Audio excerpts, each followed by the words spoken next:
Welcome to the Spiritually Empowered Podcast, your virtual sanctuary for soul growth, spiritual healing, divine purpose, and conscious manifestation. Together we'll explore mysticism and magic, Buddhist and yogic teachings for inner liberation, shamanic energy medicine, psychic development, and tools to wield your power and protect your energy during this time of global awakening. I'm Ashley Coleman, ordained shamanic minister, advanced energy medicine practitioner, spiritual teacher, and devoted student of life's deepest mysteries. I'm here to help you alchemize ancient soul wounds, reclaim your power, and rise into your sacred calling to bring healing to this world in a way that only you can. I'm so honored to be here with you. Let's dive in. You are not lost. You are in between realities. In this video, I'm going to give you 3 powerful practices to help you make the transition, to help you make the leap from where you are now to where you are destined to go. Welcome in, my love. I am Reverend Ashley, your spiritual guide, friend, and fellow mystic on the path of self-actualization. At this channel, we dig into mystery teachings and I make the mystical practical. And today I want to bring you a collective reading around what is really unfolding right now. And that reading is we are in between realities. You might be feeling stressed out, heavy, anxious, like you have this big vision and you are doubting it. You don't know if it's going to happen for you. Maybe you've had a dream on your heart for years for your amazing soulmate, or you've had this vision of the job that you wanted, the title that you wanted, and you've been reaching to that. You've been expanding towards that. You've been doing your healing, but now something's not moving. Something's not working. You're at a point where the pieces are not falling where you thought they would fall. And it feels heavy, maybe. Nothing is wrong with you. You don't need to be fixed. You need to remember that you are in the void. You are in that place of darkness that Western culture refuses to see the beauty in. This is the feminine gospel. This is the feminine shamanic understanding of the sacred in between, where you are in the cocoon. And when you are in a point of incredible destined transformation, you lose sight temporarily. You don't know where you are, and everything or a lot of things are up in question. I don't know if it's working. You want to give up. You are ready for change, but you're kind of lost in it. You are in the cocoon and you are changing shape at a level of identity. The caterpillar enters the cocoon or the womb-like space and it turns into goop. It literally alchemically separates all of its pieces. And this is spiritual awakening 101. Where you are like, who am I? What am I doing? Where am I going? What relationship am I in? I don't like this. I don't like that. Oh my gosh. You are up in the flames of the calcination of questioning your reality.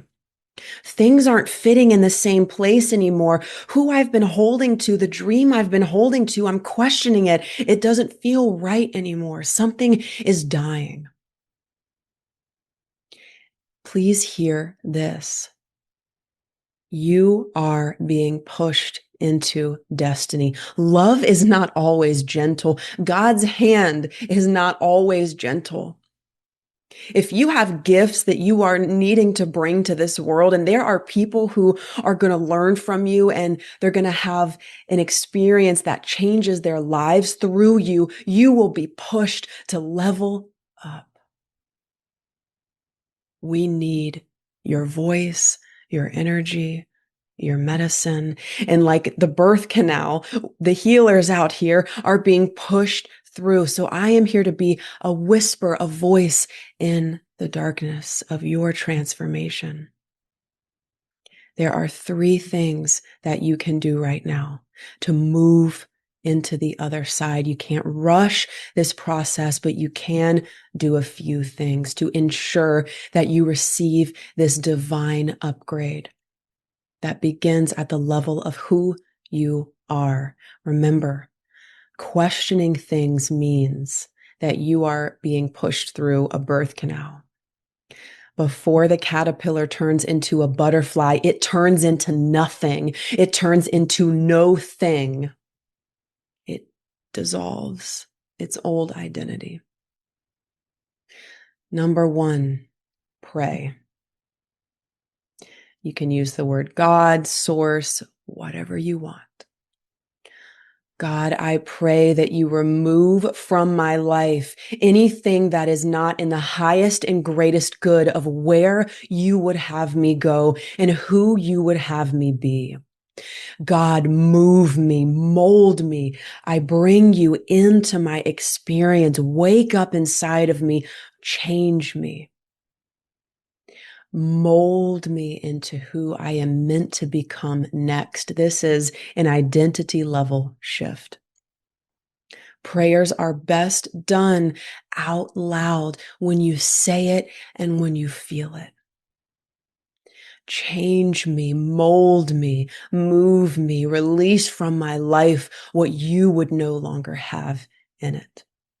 Careful, that prayer will remove what is not aligned, bringing you closer to your destiny, to where you belong. My shamanic teacher, Alberto Villoldo, would say destiny has a hand reaching back through time, pulling you forward. So we aren't always just reaching out to our dreams, but our dreams, the dreams you don't even know are meant for you, are reaching back through time like a big hand drawing you towards it. You are being pulled. You don't have to fight your way through it. In fact, please don't. Number 2, focus on letting go of the specifics of what you want. Say you want a partner. Say you've been chasing this job or this role. What underneath of that are you reaching for? If you've been reaching for a partner, maybe you've been reaching for that feeling of romance and love in your life. If you've been reaching for money, maybe what you want is the feeling of freedom and power. Go underneath the thing you want, because what you think you want might completely change. I used to think I wanted a certain type of partner, and I was chasing that certain type of partner. I wanted this musician archetype with long hair. I was so activated by that. It was this magnetic pull. I want this guy with the long hair and the musician, and that's who I was magnetically attracted to. And every one of those types of person I dated disappointed me. I wanted somebody in that leather jacket, kind of like a bad boy. What I really wanted was a partner who wasn't going to take shit.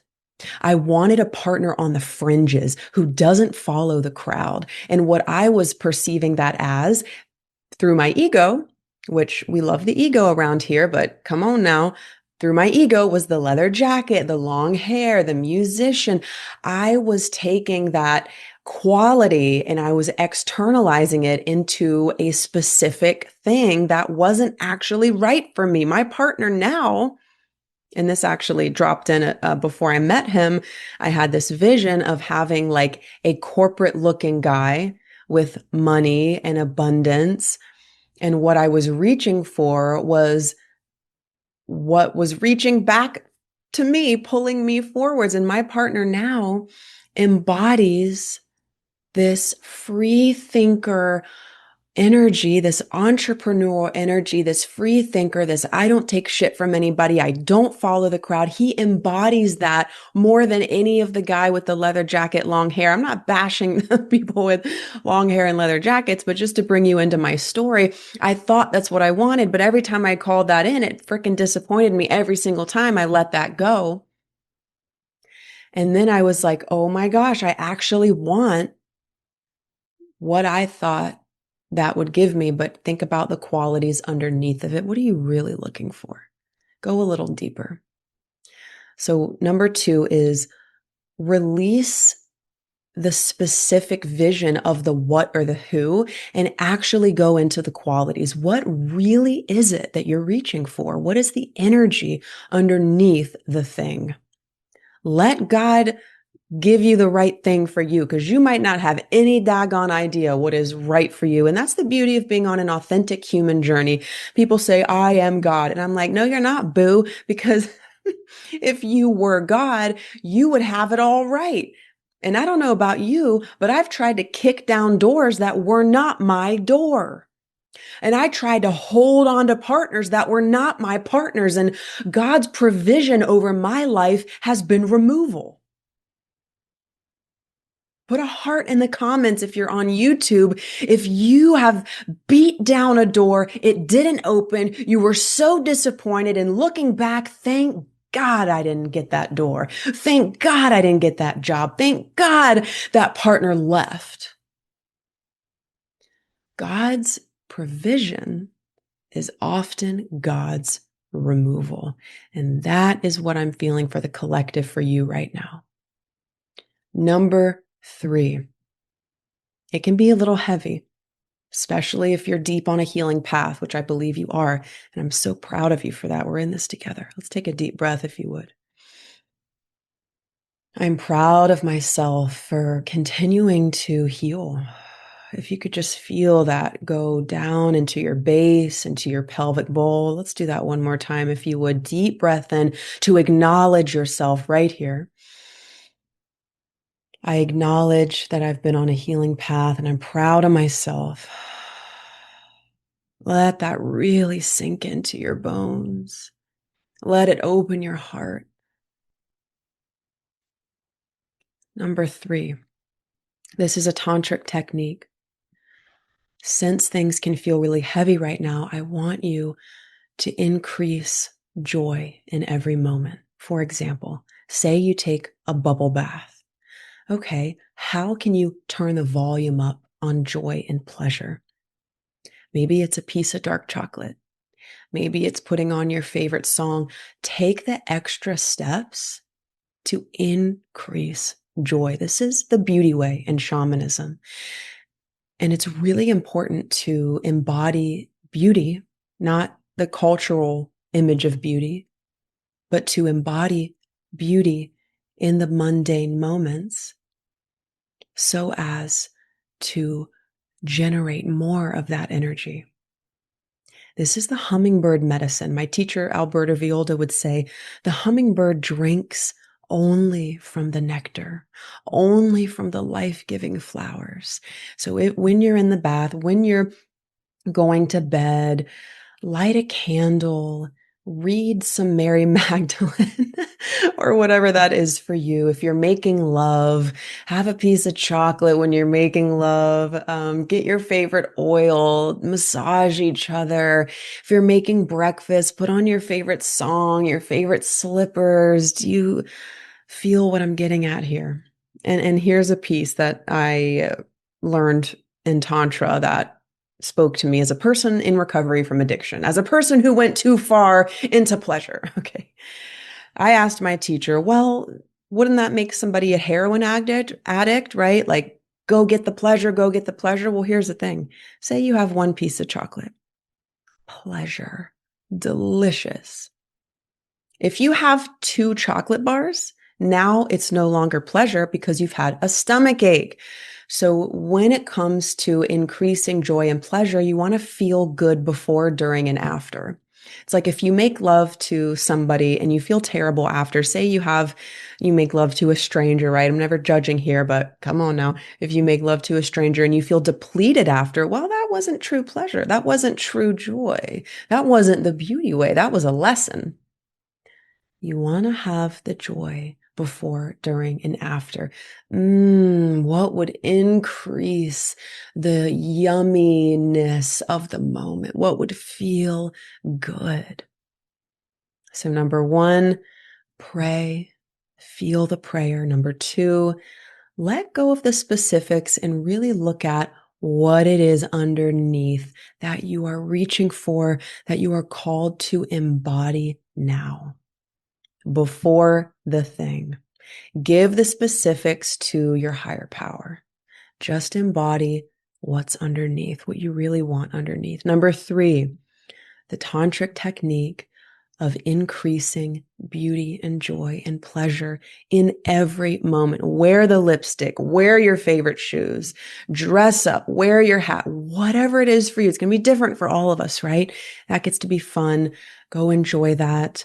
And that's my teaching for you this week, my love. We are in a time of incredible transition. You are not lost. You are being drawn towards destiny. If you can let go a little bit, have some fun, and go into the qualities that you are ready to embody and manifest in your life, you manifest who you are, not what you want.